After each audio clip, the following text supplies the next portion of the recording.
If you give anything even some human features, I can guarantee that weird art of it will show up on Deviantart. This has been proved multiple times on this series already, and now it's Cars' turn. Specifically cars that come from Pixar's Cars movies. Now, I've never really had a strong opinion about these movies. To me, they were just kind of weird. But the idea of cars seems to connect with a lot of people. In fact, upon researching for this topic, I came across a video of a man who maintains a serious relationship with an actual car, and it contained everything you would expect. I find this part of him the most sexy just because of the subtle lines and curves. I'll give him a kiss here and just kind of caress him down the side.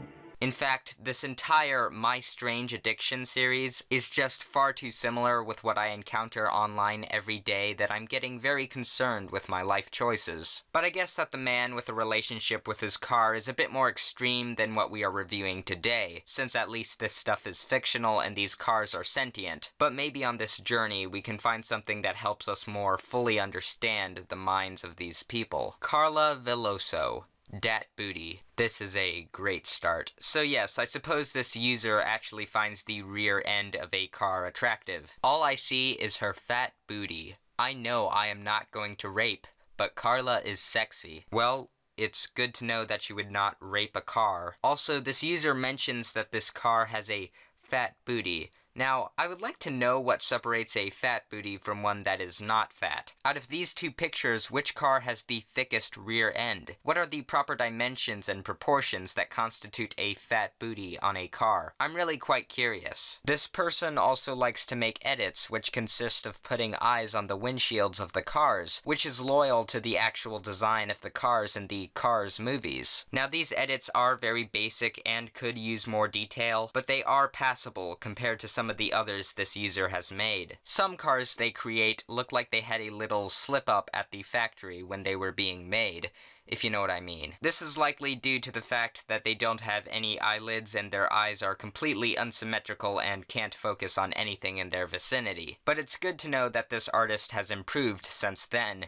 even if it isn't by very much. Here we have a clean, flat-colored drawing of some cars babysitting. That is one thing that has always confused me about the Cars universe. How does the Cars species even work? Unless you aren't already caught up, there is evidence in the Cars Pixar movies that a Car Hitler existed, along with a Cars Holocaust and Cars World War II. On top of that, there is a lot of confusion about the anatomy of this Cars species, and why they have windows and doors in the first place if they can drive themselves, and things like that. I don't want to get into too much detail about the numerous problems with the Cars universe, but let's just say the internet has been very busy. And this just adds another layer of oddity to the Cars species. Another fan-made creation shows a family tree of a group of cars. I am especially confused about this far left section where a car mates, I guess, with a plane. Is the paint part of the genetic makeup as well? Why isn't there a car-airplane hybrid? Are there phenotypes and genotypes included in this? How does any of this work? Now, this may be some sort of fan-made thing, but I think it is interesting to think about. If there are, in fact, cars babies, then that must mean that they weren't made in some sort of life-giving factory, but are instead creatures that can give birth and grow. That would explain why there is such a thing as cars being attracted to one another as shown in the first movie. It is in fact a reproductive instinct just like in humans. But that only leaves one question.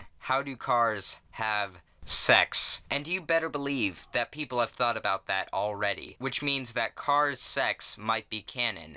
But that's just a theory, a film theory. But we are going to focus more on the Cars fandom for the rest of this episode, because if I kept trying to find explanations for the Cars universe, I would be on DeviantArt all day and never actually talk about the artwork. Now, most of this fan art consists of people simply drawing their favorite characters from the Cars movies. For the most part, they are well drawn in terms of accurate design and line work, but in terms of overall visual composition, they are a bit lacking. The drawing of the car alone would work just fine fine, but the background looks kind of rushed, and a bit random in some places. We also have pieces where the cars themselves can look stunningly similar to the 3D models they are based from, but again in the background, the bricks look like they were randomly scribbled over, and the shadows underneath the cars seem scattered, and there are far more variations in the lightness and darkness of certain areas than are necessary. The shadow pattern seems to belong to something like a clump of tree leaves rather than a solid object. There are many variations and techniques used to capture the lighting and shading of these cars all over Deviantart. Many of them obviously have a lot of care poured into them, but they all seem to have a few elements that seem out of place or unfinished. The detail on the front of Lightning McQueen is clear and sharp, while the tires seem a bit blurry. Another aspect of the Cars fandom is humanizing the characters. While this is a common theme for many fandoms, in this scenario it seems a bit odd to me. The artwork is fine and mostly anatomically sound, except for Lightning McQueen's upper face, which is tilted and unsymmetrical, but aside from that, I have a few questions. When they are racing, do they get into regular cars? Do they get into sentient Pixar cars? Or do they all just race on foot? Now, I'm sorry, I know that this is actually fan art for someone named Neo, if I'm pronouncing it right, hence the fedora, but when I first saw this, all I could think of was stereotypes. Ka-chow! God doesn't exist. As for the artwork, the position and expression are fitting, but I wish the line work was a bit cleaner. One of the best pieces of artwork from the Cars fandom is this one. The stray lines are reminiscent of blueprints, and the attention to the design of the body is impressive. The lighting and metal shine are also carefully placed, and I feel like this is a very appropriate stylistic choice, especially since it represents a machine. At least, I hope they are machines. The Pixar Cars fandom reminds me of something like the Thomas the Train fandom. There is obvious appreciation of the design of the vehicles and the world they live in, even though the sentient side of things is a bit strange. Anyway, my name is Solar Sands, and goodbye.